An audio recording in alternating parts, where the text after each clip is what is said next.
Heading देखो, reflection of a point.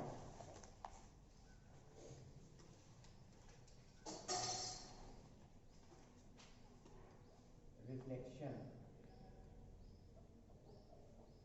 या bracket में इमेज भी लिख सकते हो, ठीक है ना, दोनों का मतलब सेम है। ऑफ अ पॉइंट,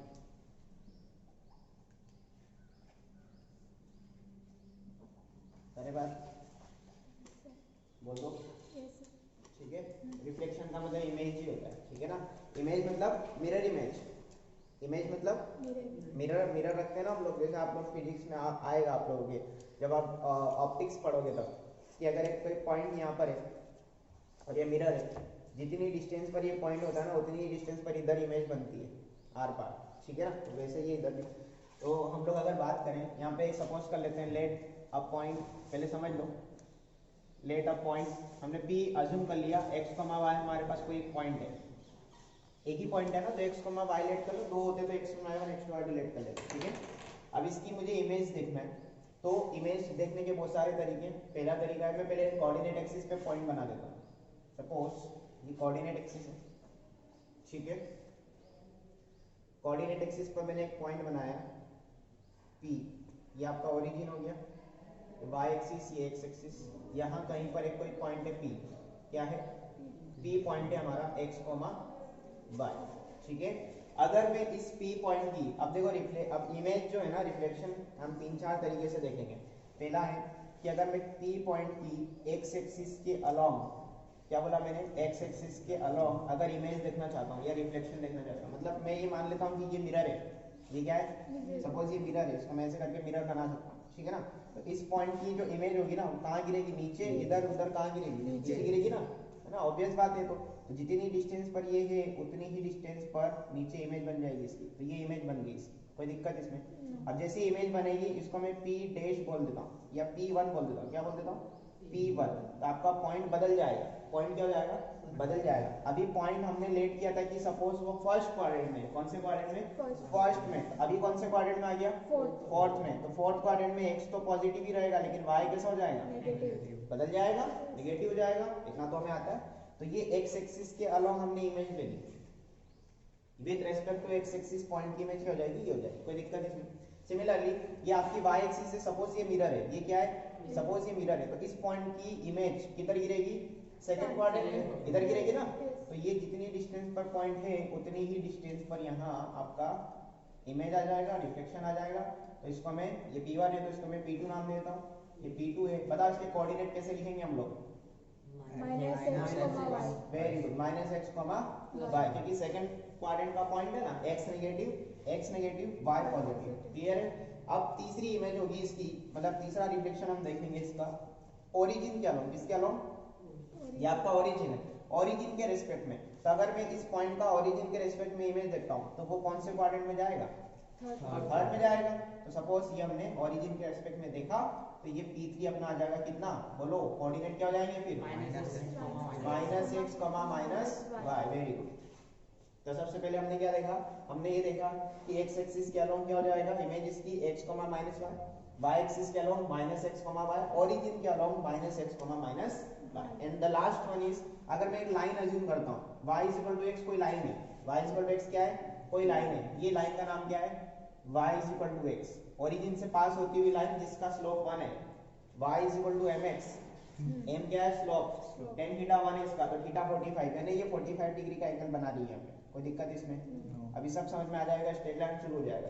तो अगर मैं line y is equal to x के अलोंग पॉइंट की इमेज देखता हूँ, तो इसकी पॉइंट की इमेज ऐसे गिरेगी इस तरफ ऊपर, ये मिरर हो जाएगा ना, मिरर, तो जितनी डिस्टेंस पर ये पॉइंट है उतनी डिस्टेंस पर इधर आ जाएगा, तो पॉइंट के कोऑर्डिनेट हो जाएंगे, इसको मैं P4 बोल देता हूँ, क्या बोल देता हूँ, P4, पॉइंट के कोऑर्डिनेट हो जाएंगे y, x, कोऑर्डिनेट बदल जाते हैं, क्या हो जाते हैं, है ना, जो एब्सिसा है वो ऑर्डिनेट बन जाता है इधर, और जो ऑर्डिनेट है वो एब्सिसा बन जाएगा। जैसे इधर 1, 2 है तो इधर 2, 1 हो जाएगा, किसके अलोंग, अरे नहीं, y is equal to x के अलोंग, अरे यार तुम लोग नहीं समझे, देखो यहाँ पे अगर आपके पास P पॉइंट है 1, 2, इसको y is equal to x के अलोंग इमेज लेना है, रिफ्लेक्शन लेना है, तो कितना जाएगा, 2, 1 हो जाएगा ना, अरे एक्स वाई हो जाएगा, वाई एक्स हो जाएगा, क्या दिक्कत है? बहुत आसान से बच्चों जैसी बातें हैं। तो अरे 7th क्लास के बच्चों को समझाओगे वो भी समझ जाएगा कि ये रिफ्लेक्शन होता है। अब मैं एक पॉइंट अज्यूम करता हूँ, इसी में एक एग्जांपल लगा दूं। जैसे हमारे पास 1,2 कोई पॉइंट है, एक पॉइंट दिया है 1,2, तो सामने वाले ने पूछा है कि एक्स एक्सिस के अलॉन्ग इमेज क्या हो जाएगी? 1,-2। वेरी गुड, ये नीचे वाला कैप्चर हो रहा है, वेरी गुड, ठीक है। तो 1,-2 कौन सी एक्सिस के अलॉन्ग? एक्स एक्सिस के अलॉन्ग। अगर मैं 1,2 की y एक्सिस के अलॉन्ग इमेज लूंगा तो क्या हो जाएगा? -1,2। Very good. अगर इसकी मैं ओरिजिन के अलॉन्ग लूंगा इमेज तो कितना आएगा आंसर? दोनों नेगेटिव, -1, -2। अगर सपोज पॉइंट -1, 2 होता तो ओरिजिन के अलॉन्ग इमेज क्या हो जाती? 1, -2। अरे साइन बदल दो खाली यार, साइन बदलना है। आपका पॉइंट ही अगर -1, 2 है तो ओरिजिन के अलॉन्ग उसकी इमेज क्या हो जाएगी? 1, -2। अरे दोनों के साइन बदल दो। अगर ये नेगेटिव था तो इधर जाके पॉजिटिव हो जाएगा ना, ये पॉजिटिव हो तो ये नेगेटिव हो जाएगा। अकॉर्डिंग टू एग्जांपल सब चीजें वेरी कर जाएंगी, ऐसा रटना नहीं है कुछ भी, ठीक है। और अगर y = x के अलॉन्ग तो बात हो ही चुकी है, 1,2 का 2,1 हो जाएगा। आया समझ में? तो ये सारी बातें हम लोग लिख लेते हैं प्रॉपर तरीके से, ठीक है। जैसे यहाँ पे मैं नोट करके लिख देता हूँ। पहला पॉइंट हमारा क्या है कि इस P पॉइंट की इमेज या रिफ्लेक्शन अबाउट एक्स एक्सिस पढ़ा था ना हमने, अबाउट एक्स एक्सिस क्या हो जाएगा आंसर? बोलो, x, -y। अरे एक्स एक्सिस क्या लोग पूछ रहा है ना, x, -y क्या हो रहा है तुम लोग? Second, image about y axis -x, y। Very good. Number third, image about origin कितना हो जाएगा? -x, -y। कब? जब पॉइंट x, y है तब। मैं फिर कह रहा हूँ, पॉइंट जैसा दिया है वैसा साइन बदल के हमको लिखना है, ठीक है। अभी मैंने दोनों पॉजिटिव लेके चला हूँ, देखो मैंने पॉजिटिव माना था दोनों को, रटना नहीं है कुछ भी। In the last one is image about line y = x कितना हो जाएगा आंसर? y, x। आया समझ में? यहाँ पे इक्वल टू के साइन लगा दो, कॉपी करना शुरू करो।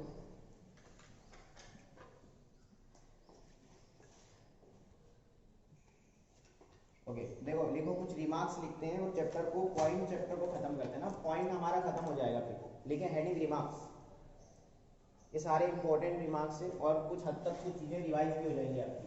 हेडिंग लिखेंगे रिमार्क्स, इसके अंदर फर्स्ट पॉइंट लिखेंगे मिड पॉइंट्स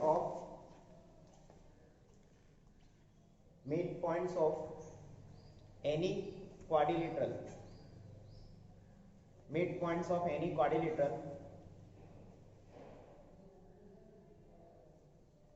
makes parallelogram।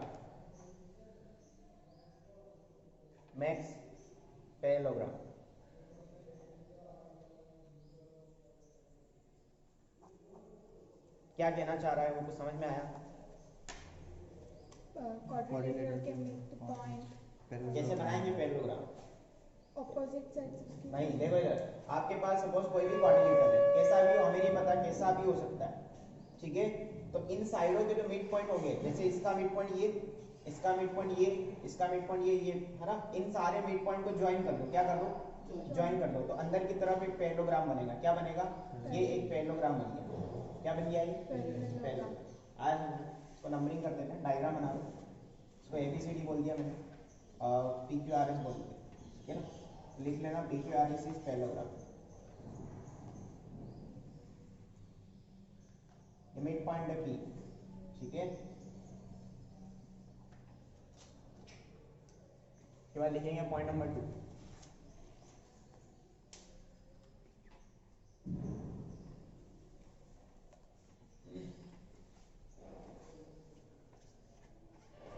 हो गया?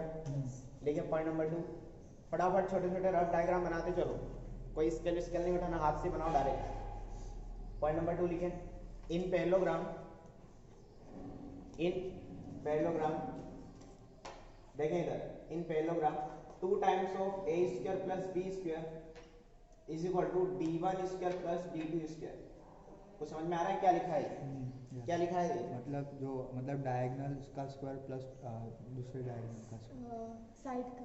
देखो इधर इस तरफ लिखा है साइड के स्क्वायर के सम का 2 टाइम्स इक्वल टू होगा किसके? डायगोनल के स्क्वायर के सम के। ये कहने का मतलब ये है कि आपके पास अगर कोई एक पैरेललोग्राम है जिसकी ये वाली साइड ए है, ये वाली साइड बी है, तो ऑटोमेटिकली ये वाली साइड कितनी होगी ए, और ये वाली साइड बी, सामने आमने सामने की साइडें बराबर होती है ना, तो एडजेसेंट साइड के स्क्वायर का सम का 2 गुना, यानी चारों साइडों के स्क्वायर का सम, यही तो कहना चाह रहा है ना। अरे a square b square equal to होगा डायगोनल d1 और डायगोनल d2 के, यानी उनकी लेंथ के स्क्वायर के बराबर। आया समझ में? ये कहना चाह रहा है। लिखेंगे इसको, पॉइंट नंबर 3 लिखेंगे।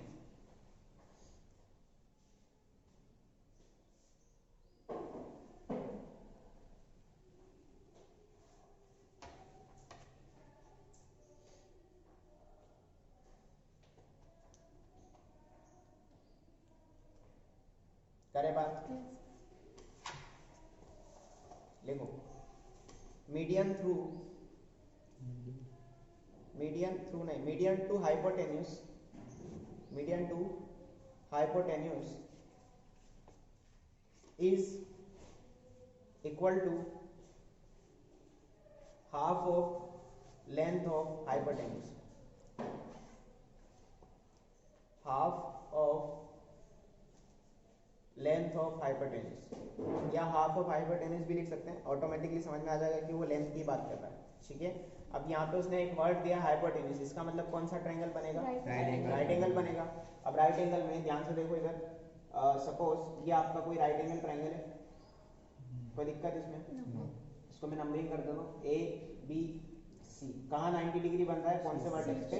सी पर बन रहा है, सी पर बन रहा है ना, 90 डिग्री सी पर बन रहा है। तो वो कहना ये चाह रहा है कि किसी सामने वाले वर्टेक्स से हाइपोटेन्यूस पर एक मीडियन बना दो। क्या बना दो?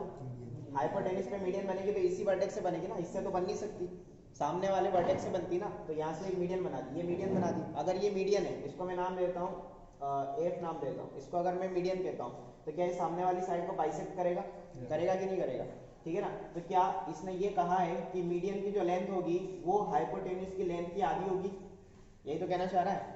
Median on hypotenuse equal to half of the length of hypotenuse. Hypotenuse कितना है? AB, तो ये CF जो होगा AB का आधा हो जाएगा। अरे समझ में आया? ठीक है, और ये कुछ जाना पहचाना सा है, इसको आप जानते हो, इसको आप जानते हो क्या? हाइपोटेन्यूस का मिड पॉइंट क्या होता है? हाइपोटेन्यूस का मिड पॉइंट इन दोनों के जो कोऑर्डिनेट के हाफ होता है। नहीं, अच्छा चलो ये बताओ, ये क्या है? राइट एंगल ट्रायंगल में इसको क्या कह सकते हो आप? सेंटर्स ऑफ ट्रायंगल में मैं आंसर चाहता हूँ, इसको क्या कहोगे आप? ओ सेंट्रॉइड। सीधेगा बेटा, राइट एंगल ट्रायंगल में जहां 90 डिग्री बनता है उस वर्टेक्स को क्या कहते हैं हम लोग? Ortho centre. भूल गए? 2 दिन में भूल गए? इसको कहते हैं ऑर्थो सेंटर। और मीडियन में सॉरी हाइपोटेन्यूस का जो मिड पॉइंट होता है ना, देखो ध्यान से सुनना, यहां से ये लेंथ बराबर है, अरे ये लेंथ और ये लेंथ बराबर है ना, ये बराबर ये, तो ये भी बराबर हो जाएगा। देखो कैसे, आप देखो ये वाली लेंथ और ये वाली लेंथ अगर बराबर हो गई तो आप इस सब को मिला करके एक छोटा सा सर्कल बना सकते हैं, जिसको मैं सेमी सर्कल कह रहा हूँ। इसको सेंटर मान करके एक सर्कल ड्रॉ कर दो, तीनों वर्टेक्स से पास होता हुआ, तो क्या ये बराबर ये क्या OA बराबर OB बराबर OC जैसा कुछ दिख रहा है? कहाँ करते हैं हम ये? सरकम सेंटर में करते हैं हम लोग। सरकम सेंटर में क्या करते थे? OA equal to OB equal to OC। याद आया कुछ? तो यहाँ से आप क्या बोलोगे? इसको BF equal to FA equal to CF। तो इसका मतलब ये कहना चाह रहा है ये कि C is ortho centre. C क्या है? ये तो पता ही है हमें, C is orthocentre and F is circumcentre. F is circumcentre. तो ये वाली दोनों बातें लिखेंगे, मैं बोल देता हूँ, डिक्टेट करता हूँ। ये लिख लिया यहाँ तक? यहाँ तक लिखा? ये डायग्राम बनाओ और ये लिखो, डायग्राम बना लो। ये वाली बातें मत लिखना, ये मैं लिखा देता हूँ।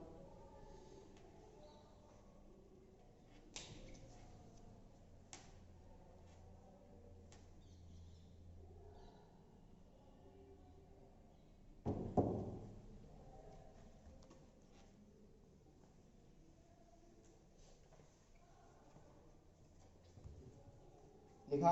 Yes. देखो ये दोनों पॉइंट लिखेंगे, इसी में पॉइंट नंबर 4 लिखो नीचे। Point number 4, in right angle triangle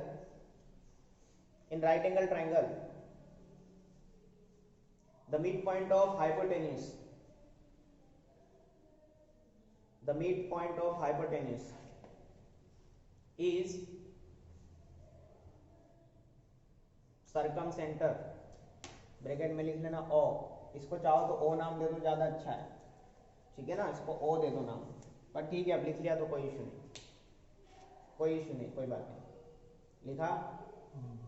hypotenuse का मिड पॉइंट क्या होता है? सर्कमसेंटर। राइट एंगल ट्राइंगल में स्थित, हाँ। ठीक है ना। पॉइंट नंबर अगला लिखो, point number 5। In right angle triangle the vertex at right angle, the vertex at right angle, the vertex at right angle is, क्या लिखोगे इसको आप? Ortho centre.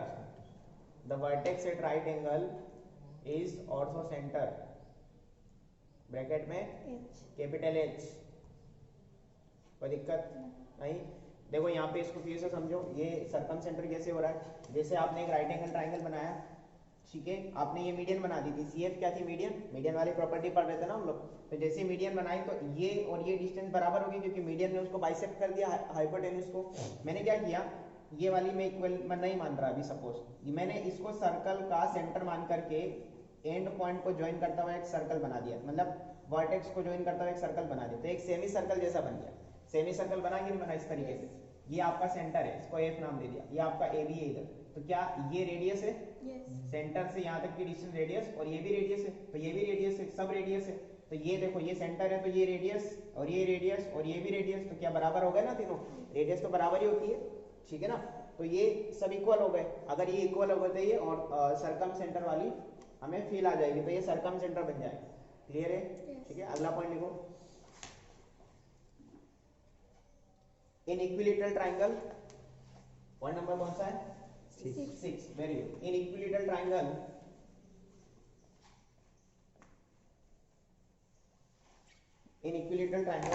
देखें इधर, point number 6। In equilateral triangle O equal to I equal to G equal to H, इसका मतलब क्या है?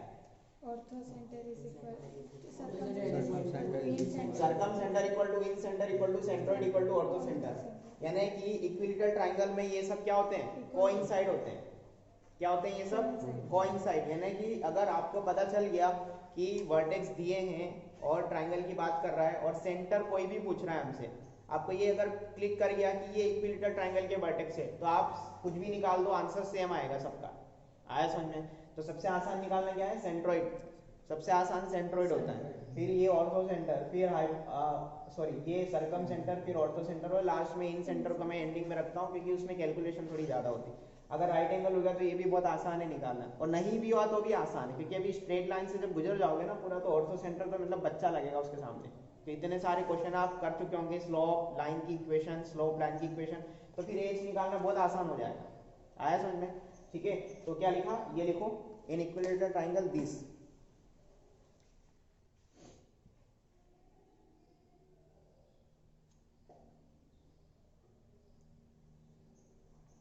समझ जाओगे इसका मतलब? लिख लेना कोइंसाइड, ब्रैकेट में लिख लेना कोइंसाइड्स।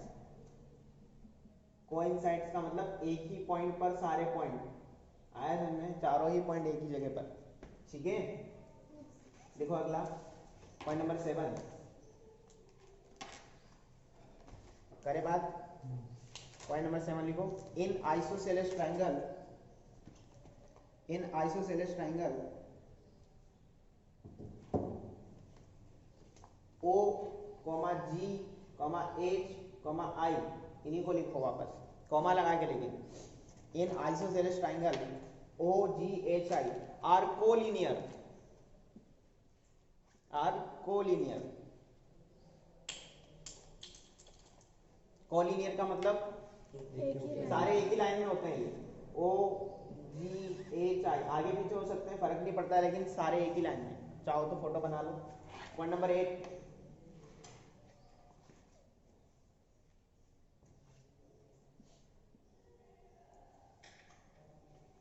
लिखो। पॉइंट नंबर 8, एक्सेप्ट ये वाला accept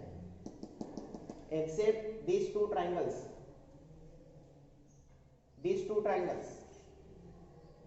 except these two triangles H, G and O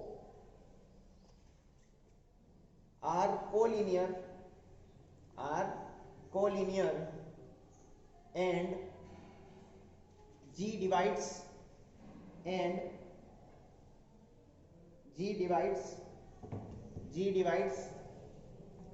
and O in the ratio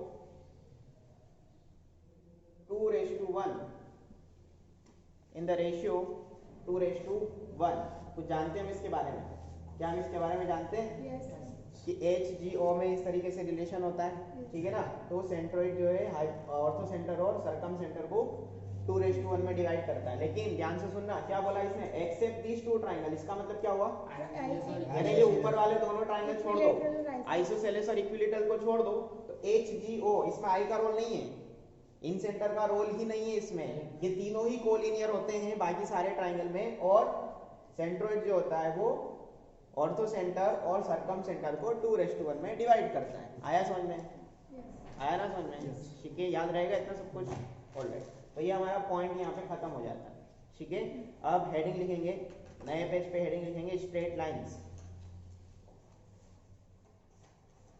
अच्छा, उसके पहले आप मुझे एक बात ये बताओगे कि जो शीट है उसमें कोई क्वेश्चन हमसे बाकी रह गया? अगर कोई क्वेश्चन हमसे बाकी रह गया हो तो बता दो। जो हम क्लास में करते ना उसकी जो शीट हमारी पॉइंट की शीट है उसमें ऐसा कोई क्वेश्चन जो मैंने क्लास में नहीं कराया हो? एक क्वेश्चन है शायद लास्ट में कुछ x1 y1 x2 y2 something कुछ। 36 दिखाओ इधर शीट, देखो क्वेश्चन नंबर 36 बाकी है हमारा, तो उसको कर लेते हैं, फिर हम लोग स्ट्रेट लाइन लिखेंगे एडी। ठीक है, करे बात? ऑलराइट, ठीक है। देखिए क्वेश्चन नंबर 36, उसने ऐसा कहा है 36 के अंदर कि if x1 x2 x3 are roots of the equation x cube minus 3px square plus 3qx minus 19 equal to 0। Classic question है ये, बहुत अच्छे क्वेश्चन में से माना जाता है। x1 x2 and x3 are the roots of this equation, then find the centroid of the triangle with vertices। एक ट्राइंगल है जिसका सेंट्रोइड हमें फाइंड करना है। सेंट्रोइड बोले तो जी हमें फाइंड करना है, जिसके वर्टेक्स क्या है हमारे पास? x1 1/x1, b के कोऑर्डिनेट दिए हैं x2 1/x2 and the last one is c x3 1/x3।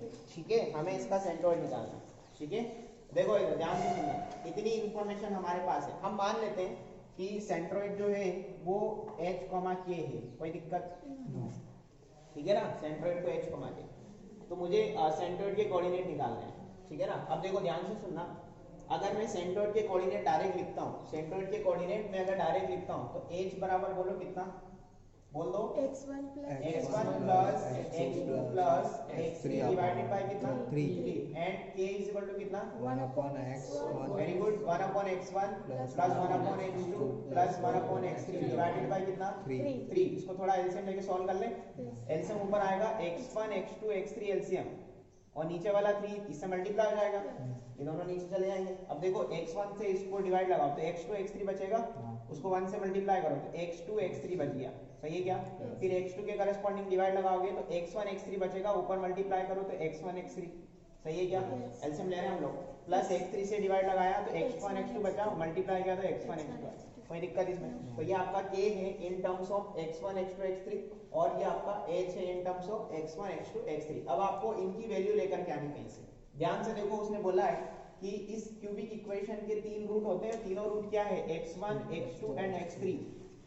तो थोड़ा सा थ्योरी ऑफ इक्वेशन का नॉलेज आपको होना चाहिए। क्वाड्रेटिक आप पढ़ चुके हैं। थ्योरी ऑफ इक्वेशन में हम क्या करते थे कि सबसे पहले तो x की हाईएस्ट पावर का कोएफिशिएंट 1 बना दो, फिर अल्टरनेट साइन कर दो। याद आया? क्वाड्रेटिक में पढ़ा है हमने। ठीक है, तो सबसे पहले देखो इसका हाईएस्ट पावर का कोएफिशिएंट 1 है या नहीं है?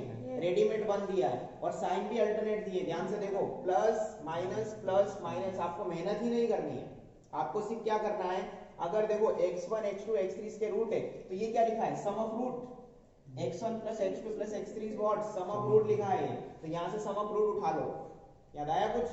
थ्योरी ऑफ इक्वेशन में ये दो के प्रोडक्ट का सम है, और ये तीनों रूट्स के प्रोडक्ट का वैल्यू पूछ रहा है यहाँ पे, आ रहा है समझ में? तो कहाँ से वैल्यू मिलेगी? यहाँ से मिलेगी। तो देखो इसको फिर से उठा रहा हूँ मैं, x cube minus 3px square plus 3qx minus 19 equal to 0। इसको अल्टरनेट साइन ऑलरेडी दे रखे हैं तो यहाँ पे ब्रैकेट लगा दो। क्या लगा दो यहाँ पे? ब्रैकेट। ठीक है, देखो अगर मैं सम ऑफ रूट की बात करता हूँ, सम ऑफ रूट्स यानी कि x1 plus x2 plus x3, इसके रूट कौन कौन है? x1 x2 x3 तो है, तो उनका सम क्या हो जाएगा? b upon a, that is कितना? x स्क्वायर का कोएफिशिएंट कितना? 3p, प्लस का या माइनस का? प्लस का, क्योंकि माइनस साइन जो थ्योरी ऑफ इक्वेशन के प्रिंसिपल में चला गया, प्लस माइनस में वो गया, उसको देखना ही नहीं है अब हमें, नहीं आया समझ में? ठीक है, और अब इसके बाजू वाला कौन होता है? दो के प्रोडक्ट का सम, यानी कि सम ऑफ x1 x2, सही है क्या? कितना हो जाएगा ये? 3q, and the last one is product of root, यानी कि x1 x2 x3 कितना हो जाएगा? 19। प्लस का 19 या माइनस का? प्लस का, क्योंकि माइनस साइन तो प्लस माइनस देने में चला गया, उसको देखना ही नहीं है हमें। ये वैल्यूज उठा के रखते हैं यहाँ पे, आंसर आ जाएगा। तो देखो h कितना हो जाएगा बताओ? x1 x2 x3 का सम कितना है? 3p, यहाँ पे रख दो 3p, तो 3p अपॉन 3 कितना हो जाएगा? p हो जाएगा। तो आपका सेंट्रोइड का पहला कोऑर्डिनेट क्या आया? p। अब k निकालते हैं, k इज इक्वल टू कितना हो जाएगा? देखो दोनों के प्रोडक्ट का सम, ये लिखा हुआ है यहाँ पे 3q अपॉन ये कितना है? 3 into 19, ये कट जाएगा 3 टाइम्स, तो k इज इक्वल टू कितना आ जाएगा? q अपॉन 19, ये आपका आंसर आ जाएगा। कोई दिक्कत इसमें? कॉपी करो, ये सेंटर के कोऑर्डिनेट आ रहा है, लिख लिया ना? अरे लिख लिया ना उसको? ठीक है, वेरी गुड। लिखेंगे heading straight line, straight lines.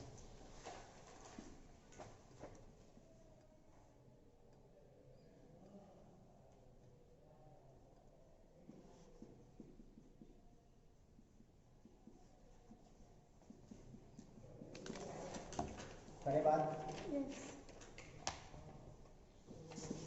ठीक है, देखो सबसे पहले अगर मैं बात करूं स्ट्रेट लाइन के अंदर, सबसे पहला पॉइंट लिखेंगे डेफिनेशन।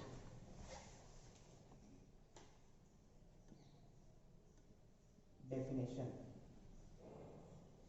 तो कोई बता सकता है डेफिनेशन ऑफ स्ट्रेट लाइन क्या होता है?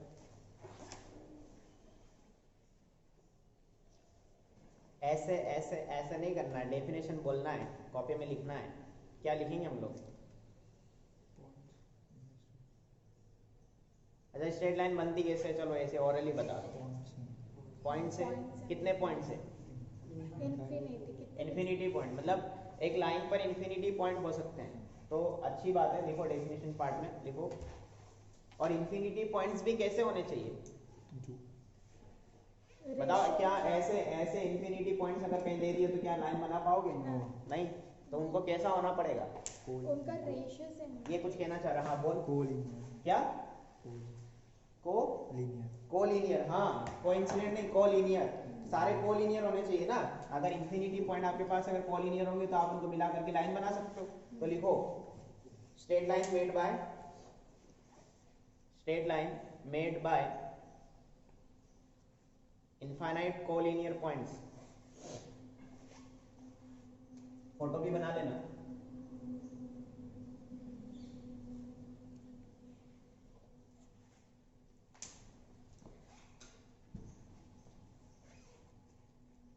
ठीक है,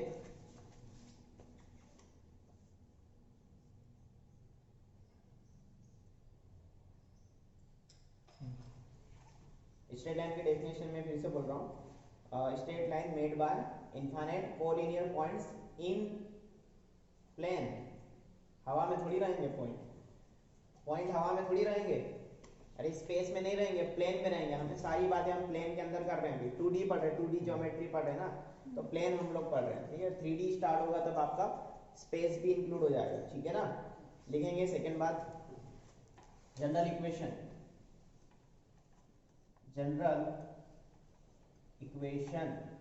किसकी? स्ट्रेट लाइन की, क्योंकि स्ट्रेट लाइन शुरू हो गया ना, पॉइंट खत्म हो गया है। देखें इधर, स्ट्रेट लाइन की जनरल इक्वेशन हेडिंग लिख लिया। तो ये जनरल इक्वेशन होती है ax प्लस by प्लस, ये y लिखा है ना, plus c equal to 0, where abc are coefficient. इनको क्या कहते हैं हम लोग? Coefficient, and belongs to real number. Imaginary number का कोई काम नहीं है अभी, आया समझ में? ठीक है ना? जैसे ही बच्चा कॉम्प्लेक्स नंबर पढ़ लेता है ना, तो उसके माइंड में इमेजिनरी नंबर्स ही चलते रहते हैं। क्योंकि real number is also the part of imaginary number. ये आप पढ़ोगे जब कॉम्प्लेक्स नंबर स्टार्ट होगा ना तो इमेजिनरी नंबर भी एक कोई होता है, दुनिया होती है, जैसे आयोटा, जो आयोटा के बारे में हम बात करते हैं अभी तक, कहीं ना कहीं 2-3 बार टकरा गए तुम आयोटा से, ठीक है ना।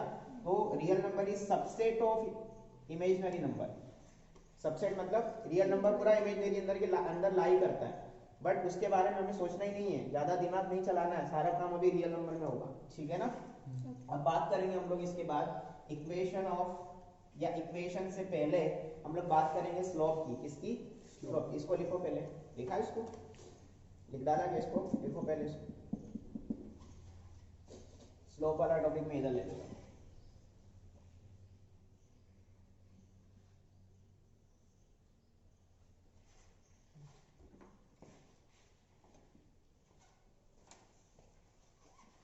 करे बात स्लोप पे, बोल दो। स्लोप ब्रैकेट में लिखना ग्रेडियंट, ठीक है। ये इसका सेम वर्डिंग सेम है, ग्रेडियंट। डी आई है ना, D I A N T होगा या ई एन टी होगा, देख लेना, व्हाटएवर स्पेलिंग देख लेना तुम, ठीक है। ग्रेडियंट। देखो अब स्लोप समझने से पहले इंक्लिनेशन समझना होगा। क्या समझना होगा? इंक्लिनेशन। तो यहाँ इसके अंदर मैं एक छोटी सी सब हेडिंग लिख रहा हूँ, inclination.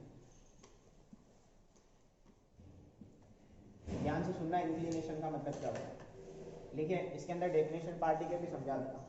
Inclination is the angle made by line, inclination is the angle made by line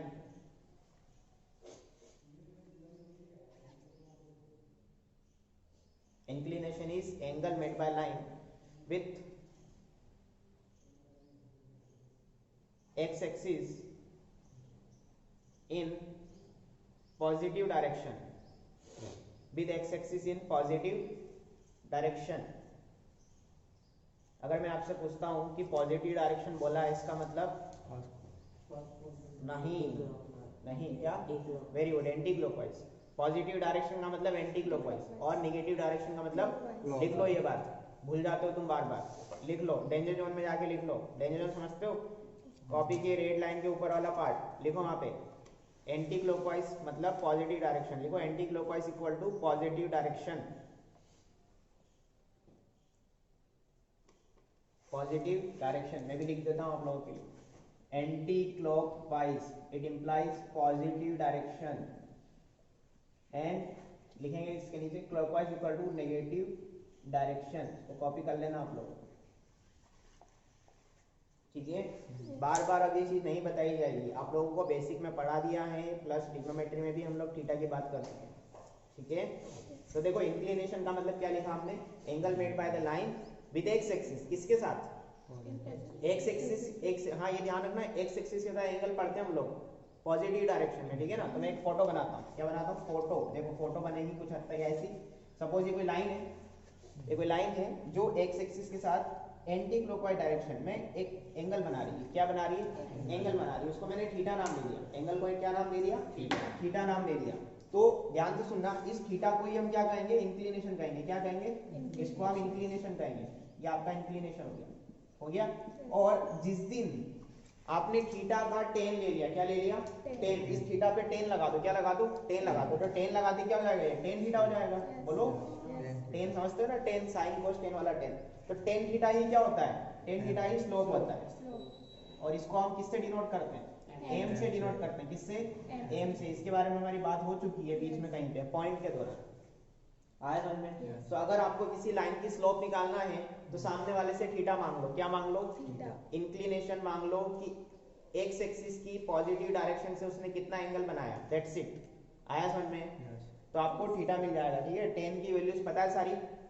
ten की सारी वैल्यू पता है? बताओ। Ten zero, zero, very good. Ten 30, 1/√3। Ten 45, सबसे आसान वैल्यू होती है टेन 45 कॉट 45, दोनों 1 होती है, ठीक है। Ten 60, √3। Ten 90, 1/0, not defined, that is 1/0। मैं 1/0 बार बार लेके चलूंगा इसको इस चैप्टर के दौरान, याद रखना। नॉट डिफाइंड का मतलब 1/0।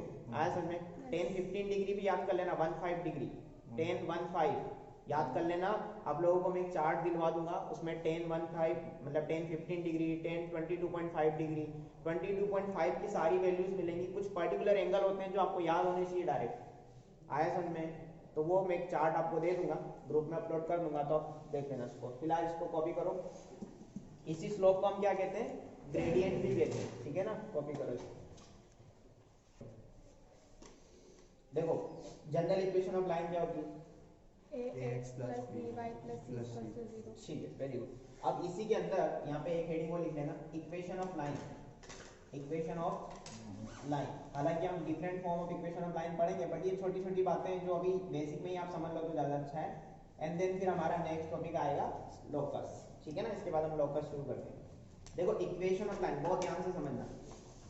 इसके अंदर अगर मैं पहले नंबर पे बात करूँ, फर्स्ट पॉइंट, अगर कोई लाइन की इक्वेशन पैरेलल टू, क्या बोला मैंने?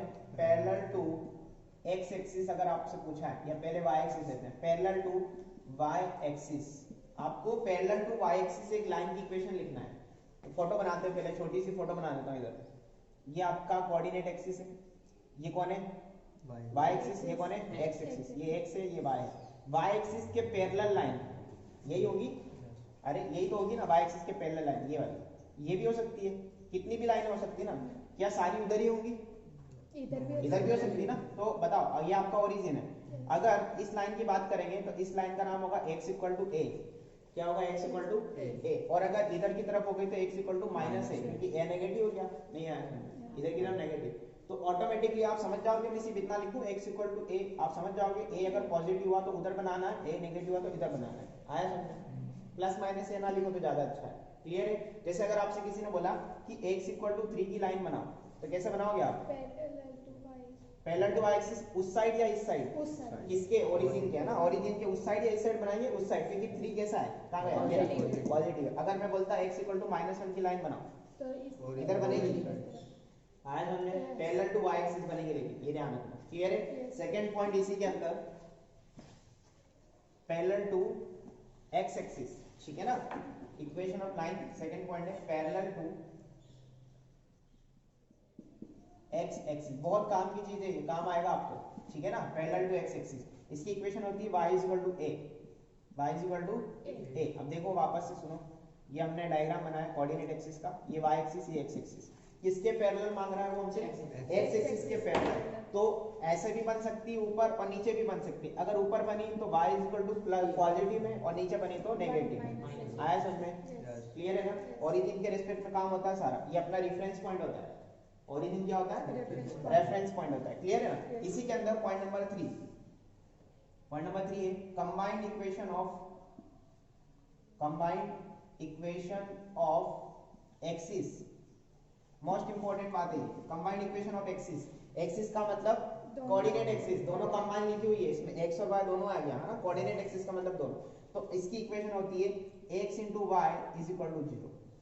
x into y is equal to 0। देखो इधर समझो इसको, x और y का प्रोडक्ट 0 है, यानी it implies x equal to 0 और y इक्वल टू 0। कोई दिक्कत इसमें? अगर x इक्वल टू 0 बोल दिया, x इक्वल टू 0 बोल दिया, तो this is the equation of y axis. ये y एक्सिस की इक्वेशन होती है। x बराबर 0 कहाँ होता है? y एक्सिस पर। याद आया कुछ? ये y एक्सिस पर x बराबर 0 होता है कि नहीं होता है? और अगर y बराबर 0 बोल दिया, इसको मैं लिख ही देता हूँ, combined equation of line x into y equal to 0, x equal to 0 equal to equation of y axis. ठीक है? y एक्सिस को पूरा x 0 होता है। आया ना समझ में? जैसे हम पॉइंट लिखते हैं ना, जैसे कोई 0,1 पॉइंट लिखना है, तो ये y एक्सिस का पॉइंट होता है, जिसमें x हमेशा क्या होता है? 0। तो ये y एक्सिस की इक्वेशन को रिप्रेजेंट करेगा, ठीक है? और अगर y बराबर 0 हो गया, इक्वेशन ऑफ x एक्सिस। आया समझ में? छोटी छोटी बातें हैं, लेकिन बहुत काम की बातें हैं सारी। आ रहा है समझ में? ठीक है? तो इसको कॉपी करो अच्छे से।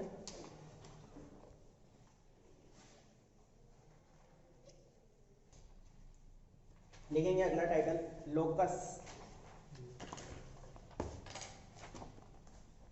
लोकस ऑफ अ पॉइंट, पूरा लिखेंगे, locus of a point.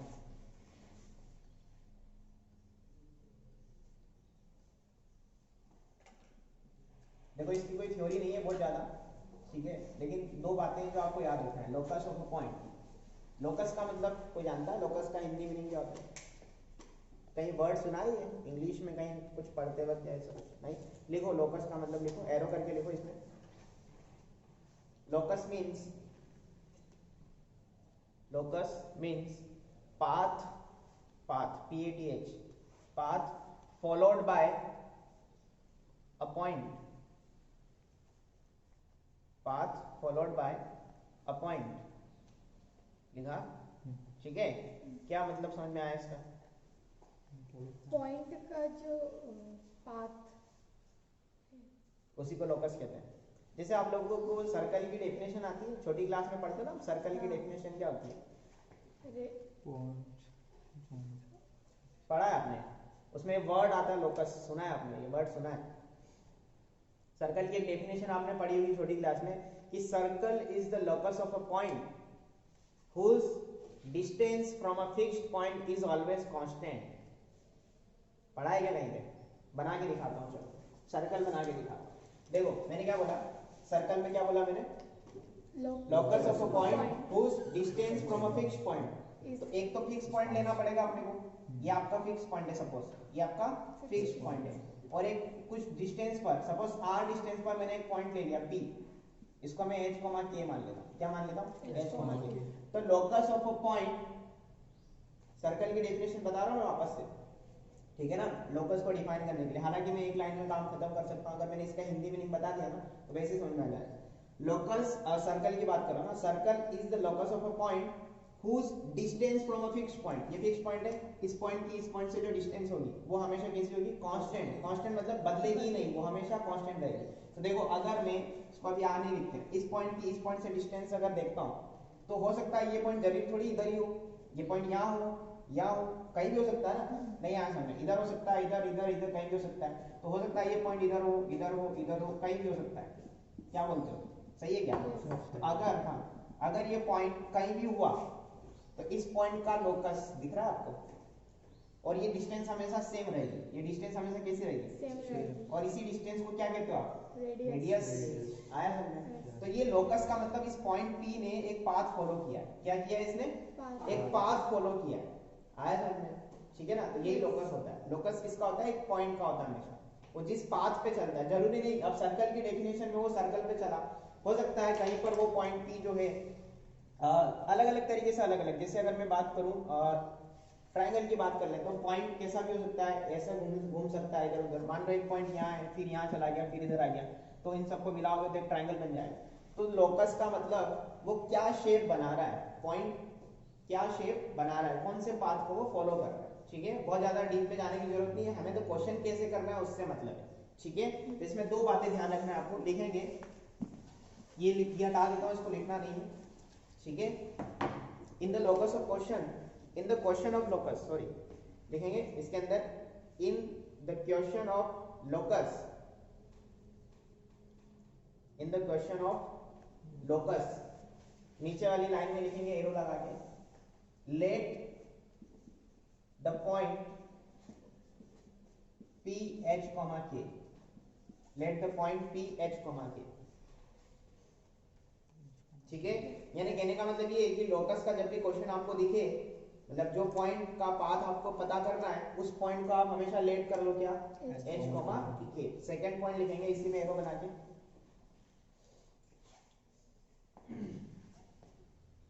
Follow the condition given in the question, follow the condition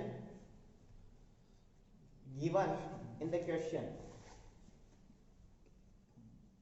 follow the condition given in the question। ठीक है, and the last one is लिखेंगे last में, replace h by x and k by y, ये most important line है।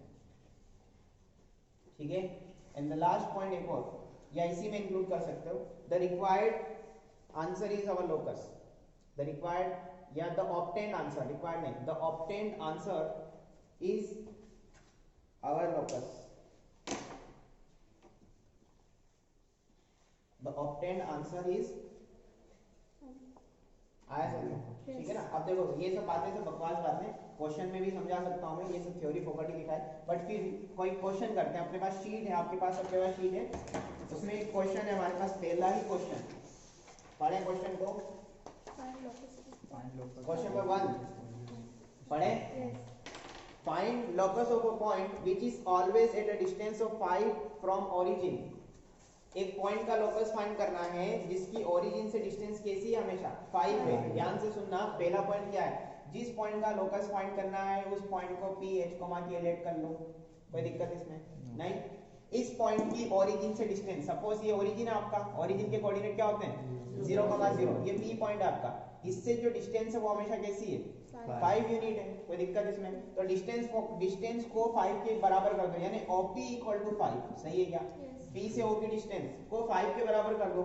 OP का मतलब distance formula under root में बोलो h माइनस 0 का square that is h square plus k minus 0 का square that is k square equal to कितना 5। हालांकि प्लस माइनस 5 मैंने एक बार कहीं बताया था आपको कि जब भी डिस्टेंस दे रखी हो तो प्लस माइनस के साथ यूज करें, तो प्लस माइनस लगा दो, कोई फर्क नहीं पड़ता, क्योंकि दोनों साइड अब स्क्वायरिंग होगी ना तो इधर प्लस 5 ही बचेगा, माइनस 5 गायब हो जाएगा।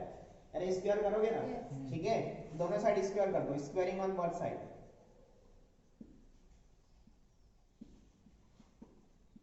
कर दे स्क्वायरिंग, तो बताओ इधर क्या बचेगा h square plus k square, under root हट गया ना, ढक्कन हट गया अंडर रूट का, और राइट साइड क्या हो जाएगा 25 प्लस का या माइनस का 10 का, स्क्वायरिंग कर दी इसलिए। फिर लास्ट में हम क्या करते हैं h को रिप्लेस करो x से, k को रिप्लेस करो y से, तो क्या हो जाएगा ये x square plus y square equal to बोलो कितना 25। और आपको जानकर के खुशी होगी कि एक सर्कल की इक्वेशन होती है, आने वाले टाइम में समझ में आ जाएगा आपको, सर्कल की जनरल इक्वेशन, जनरल नहीं standard equation, x square plus y square equal to a square आ जाएगा बाद में समझ में, ठीक है ना। तो कई बार क्या होता है लोकस के क्वेश्चन में वो इक्वेशन भी पूछ सकता है और नेचर भी पूछ सकता है कि बताओ ये अगर कंडीशन फॉलो हो रही है तो पॉइंट P का लोकस क्या है, तो पॉइंट P का लोकस कैसा है, एक सर्कल है। अब सर्कल चैप्टर जब पढ़ोगे ना तब ये समझ में आ जाएगा कि ये सर्कल की ही इक्वेशन होती है, क्लियर है? ठीक है, फिलहाल ये इक्वेशन और उसका नेचर दोनों लिख लेना, ये सर्कल की इक्वेशन है, ठीक है ना, कॉपी करो। क्वेश्चन नंबर 2 देखें शीट के अंदर, find locus of a point P such that angle APB is equal to कितना दिया उसने 90 डिग्री दिया है, ठीक है। और उधर कह रहा है कि वेयर a माइनस 2,0 और b कितना दिया है 2,0। बस इतनी सी इंफॉर्मेशन है हमारे पास, और हमें किसका लोकस फाइंड करना है P का। पॉइंट P वो खुद ही दे रहा है, ठीक है ना, हमें लेट करने की मतलब पॉइंट P खुद ही लेट करना है, तो लेट पॉइंट P कितना हो जाएगा जिसका लोकस फाइंड करना है उसको हम क्या लेट करते हैं, उसके बाद हम गिवन कंडीशन को फॉलो करते हैं। अब कंडीशन ये है हमारे पास, यही सबसे मास्टर स्ट्रोक कंडीशन है इसकी, इसको देख करके क्या लगता है तुमको, क्या है ये राइट एंगल, यानी कि कोई एक एंगल 90 डिग्री दिया है इसने। ट्राइंगल की भी बात कर रहा है ना, कह रहा है कि ट्राइंगल की बात नहीं कर रहा, अच्छा तो ट्राइंगल की बात नहीं कर रहा है, लेकिन APB दिया है उसने, जहाँ पे A और B क्या है वर्टेक्स की फॉर्म में है, B भी हमने वर्टेक्स ही लिया, एक तरीके से देखा जाए तो कंडीशन क्या बनेगी ट्राइंगल ही बनेगा, मतलब कहने का मतलब ये कि ट्राइंगल बनवा रहा है वो हमसे, एक ट्राइंगल बनाते हैं, और वो भी कैसा ट्राइंगल राइट एंगल ट्राइंगल, तो राइट एंगल ट्राइंगल बनाते हैं। अब बताओ वर्टेक्स कहाँ कौन सा असाइन करें, मतलब A कहाँ लूं मैं, A ऊपर ले ले, ठीक है, यहाँ नहीं ले सकते क्या, क्यों, क्योंकि P90 मतलब एंगल जो है वो 90 डिग्री, P90 दिया है, कैसे पता चल रहा है तुमको, सर वो बीच में जो आता है, हाँ ये सब छोटी क्लास में पढ़ जाओ तुम, एंगल APB में जो बीच में लिखा रहता है ना वही इधर लिखा रहता है, तो P आपका 90 डिग्री है, तो P तो यहाँ फिक्स हो जाएगा, आप A और B जहाँ मर्जी चाहे वहाँ ले लो, कोई फर्क नहीं पड़ता। आया समझ में, A के कोऑर्डिनेट कितने हमारे पास -2,0, B कितना है 2,0, ठीक है, और ये H, K। भावनाओं में नहीं भेजना है कि सर ऐसा नहीं ऐसा बनाओ, आपको -2,0 तो हमारा ओरिजिन से इधर आता है, ऐसा नहीं, आपको तो फिर हमें क्वेश्चन करने से मतलब है, ठीक है, डायग्राम रफ बनाएंगे हमारा, ठीक है, ऑलराइट। तो अब कंडीशन क्या लगाएंगे हम लोग, कंडीशन क्या लगाएंगे, तो चलो डायग्राम बन गया, आप क्या करें H और K में कैसे इक्वेशन बनाए हम लोग, राइट एंगल ट्राइंगल है हमारे पास, बोलो ये कौन है यहाँ पे 90 डिग्री के सामने वाला हमेशा हाइपोटेन्यूस होता है, ये कौन है परपेंडिकुलर। वेरी गुड, ये कौन है? बेस। तो क्या करें इसका? वही पाइथागोरस। पाइथागोरस लगाएंगे। राइट एंगल ट्रायंगल जब भी दिखेगा क्या करेंगे हम लोग? पाइथागोरस। पाइथागोरस लगाएंगे। तो हाइपोटेन्यूज का स्क्वायर बोले तो AB का स्क्वायर, सही है क्या? Yes. हाइपोटेन्यूज कौन है? AB। AB। परपेंडिकुलर का स्क्वायर प्लस बेस का स्क्वायर, दैट इज PB का स्क्वायर प्लस PA का। बोलो कितना? A PA का स्क्वायर। इसको सॉल्व करेंगे तो हमारा एक लोकस जैसा कुछ इक्वेशन बनेगी और उसको हमें x h को x से k को y से रिप्लेस करना है, सही है क्या? Yes. पहले यहाँ पे कॉपी करो फिर इसको सॉल्व करो।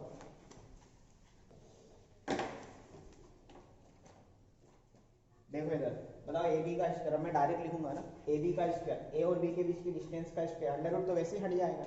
बताओ डिस्टेंस क्या जाएगी? 2 + 2 दैट इज 4 का स्क्वायर 16 और 0 - 0 तो हटा दो वो तो इक्वल टू PB, ये रहा PB ऊपर है, सॉरी PB, ठीक है ना? तो जाएगा h - 2 का whole square plus k square, सही है क्या? प्लस PA का स्क्वायर दैट इज h + 2 का whole square plus k square, सही है ना? ठीक है, समझदार बच्चा इधर से x - 2 का स्क्वायर और x + 2 का स्क्वायर लेके चलेगा क्योंकि लास्ट में उसको रिप्लेस ही करना है, तो अभी से कर दो कोई फर्क नहीं पड़ता। तो कितना जाएगा? देखो इसको ओपन किया, बोलो h स्क्वायर प्लस 4 माइनस का 4h प्लस का k स्क्वायर अपनी जगह पर, इसको भी सॉल्व करो। h square plus 4 plus 4h, very good, plus k square. कुछ कट रहा है क्या? 4h से 4h कट गया, सही है ना? बाकी तो सब ऐड हो रहे हैं, तो h स्क्वायर और h square 2 times of h square, सही है क्या? k square 2 times of k square, 2 common खींच लो, सही है ना? और इधर 4 + 4 8 उधर भेज दोगे तो 16 - 8, सही है ना? तो ये कितना हो जाएगा? अल्टीमेटली ये 8 2 से डिवाइड लगेगा तो 4 = h square plus K k square, this is 4, clear है ना? अब रिप्लेस कर दो x को x से या h को x से, उल्टा बोलना, x square plus y square equal to कितना? 4, सही है क्या? पलट भी दो इनको, ये क्या है? ये सर्कल है, क्या है ये? सर्कल है, वेरी गुड, कॉपी करो इसको। क्वेश्चन नंबर 3 करे बात, ठीक है। क्वेश्चन नंबर 3 में वो ये कह रहा है, find the locus of a point which is equidistant from x axis and 2, 3। वो x एक्सिस से और 2, 3 से कैसा है? इक्वल डिस्टेंस पर है, ठीक है ना? तो जिस पॉइंट का लोकस हमें फाइंड करना है वो क्या है? सपोज h, k, ठीक है? x एक्सिस से उसकी डिस्टेंस, x एक्सिस से इसकी डिस्टेंस निकाल पाओगे आप? कैसे निकालोगे? x एक्सिस से इसकी डिस्टेंस कैसे निकालोगे? अरे आ जाओ, देखो पहले एक बात ये बताओ मुझे कि आपके पास अगर कोई पॉइंट P, H, K है तो उसको यहाँ पर ले लो अपनी मर्जी से, सही है क्या? अच्छा मुझे एक बात ये बताओ कि ये अगर ओरिजिन है, ये क्या है? ओरिजिन है, तो यहाँ से मैं एक लाइन ऐसे ड्रॉ कर देता हूँ, परपेंडिकुलर लाइन ड्रॉ करता हूँ, तो बताओ ये डिस्टेंस कितनी? H। वेरी गुड, इसको h कहेंगे हम लोग, और ये डिस्टेंस कितनी है? k, सही है क्या? सही है ना? अब ये कह रहा है कि P पॉइंट की x एक्सिस से डिस्टेंस कितनी है? मतलब नहीं कितनी है? अरे इसकी डिस्टेंस कितनी है? ये वाली डिस्टेंस देखो, ये वाली डिस्टेंस पूछ रहा है k, तो x एक्सिस से डिस्टेंस कितनी है? k, और इसी पॉइंट की 2, 3 से डिस्टेंस बताओ कितनी हो जाएगी? नहीं आया समझ में? देखो क्या कहना चाह रहा है वो ये कहना चाह रहा है कि इस पॉइंट की x एक्सिस से डिस्टेंस तो ये हो जाएगी, ठीक है? और ये इक्वल है किसके? इसी पॉइंट के 2, 3 से। तो क्या ऐसा बोल सकते हैं कि अगर 2, 3 आपका ये पॉइंट ही हो गया सपोज यहाँ पर, तो बताओ इसकी x एक्सिस से डिस्टेंस कितनी हो जाएगी? अब 3 हो जाएगी। अरे होगी कि नहीं होगी? तो k = कितना हो जाएगा? 3, बट mod k = 3, क्योंकि हमें नहीं पता ये पॉइंट यहीं पर है, हो सकता है इधर हो, नहीं आ सकता, पॉइंट किधर भी हो सकता है, तो लोकस ही आ गया डायरेक्ट। लोकस क्या आ गया? mod k = 3, that is mod y = 3, it implies y = कितना? +-3। mod से जब चीजें बाहर निकलती है तो प्लस माइनस के साथ निकलती है, तो ये लोकस आ गया आपका। लोकस क्या आया? एक स्ट्रेट लाइन आई जो y = a की फॉर्म में, इसकी फॉर्म में, और y = a की लाइन कैसी होती है? x एक्सिस के पैरेलल, या तो ऊपर या नीचे, नहीं आ सकती, तो लाइन क्या हो जाएगी? x एक्सिस के पैरेलल, लोकस क्या हो जाएगा? y = +-। आया समझ? कॉपी करो। देखो इस क्वेश्चन को वापस से सुनो। उसने ये बोला कि कोई पॉइंट है, उसकी x एक्सिस से डिस्टेंस और 2, 3 से डिस्टेंस कैसी है? इक्वल है, उसने ऐसा बोला है ना। तो यहाँ हम लोगों ने थोड़ा सा ये एक चमत्कार किया है, और ये चमत्कार को थोड़ा सा सुधार लेते हैं, क्योंकि देखो आपका पॉइंट P, H, के हमने लेट किया है, तो ये तो क्लियर है कि x एक्सिस से डिस्टेंस तो k हो जाएगी, k भी नहीं मॉड k हो जाएगी, क्योंकि हमें नहीं पता p पॉइंट इधर है, इधर भी हो सकता है, तो हमने मॉड k ले लिया ऑलरेडी। या ऐसा बोल सकते हैं p पॉइंट नीचे होगा तो ये वाली डिस्टेंस थोड़ा नेगेटिव साइड में जाएगी, ठीक है ना, ऐसा। तो मॉड k, अब इसी पॉइंट की 2,3, ये कोई दूसरा पॉइंट है इधर, 2,3 से हमें डिस्टेंस लिखना है, नहीं आ सकता, तो हम इससे डिस्टेंस कैसे लिखेंगे, रूट ओवर, ये यहाँ लिखा हुआ है मैंने, इसको मैं ऊपर लिख देता हूँ, रूट ओवर h-2 का whole square plus k minus 3 का होल स्क्वायर। इसको सॉल्व करेंगे और जो इक्वेशन आएगी वो हमारा लोकस होगा, आया समझ में। अब उसका नेचर भी देखेंगे हम लोग बाद में। तो देखो स्क्वायरिंग करेंगे दोनों साइड, और कोई रास्ता नहीं है इसको सॉल्व करने का, अंडर रूट हटाना है तो स्क्वायरिंग करो। अब बताओ मॉड k का स्क्वायर करोगे तो कितना बचेगा, k स्क्वायर, अरे पॉजिटिव हो जाएगा ना स्क्वायर करोगे तो, ठीक है ना, इक्वल टू इधर स्क्वायरिंग करोगे तो क्या बचेगा, h-2 का whole square plus k minus 3 का होल स्क्वायर। इसको ओपन कर लेते हैं, तो k स्क्वायर अपनी जगह पर है, इसको ओपन किया, h square plus 4 minus 4 very good plus k square plus 9 minus 6, ठीक है ना, a plus B, a minus B का होल स्क्वायर ओपन करना, आपको डायरेक्ट आना चाहिए, कट गया, अरे k स्क्वायर कट गया, जो बचा उसको लिख लो, h स्क्वायर माइनस में 4h माइनस में 6k प्लस 13 इक्वल टू 0, सही है क्या, सही है ना। अब देखा जाए तो इसको रिप्लेस करेंगे तो x square minus 4x minus 6y plus 13 equal to 0, यही होगा। और आने वाले टाइम में आप पढ़ोगे कि ये इक्वेशन ऑफ पैराबोला है, क्या है ये, पैराबोला, इक्वेशन ऑफ पैराबोला, आने वाले टाइम में पढ़ोगे आप, ठीक है, पैनिक नहीं होना है, अभी फिलहाल सिर्फ इक्वेशन लिख के छोड़ दो, लोकस हमें बताना था, हमने बता दिया, ठीक है, कॉपी करो इसको।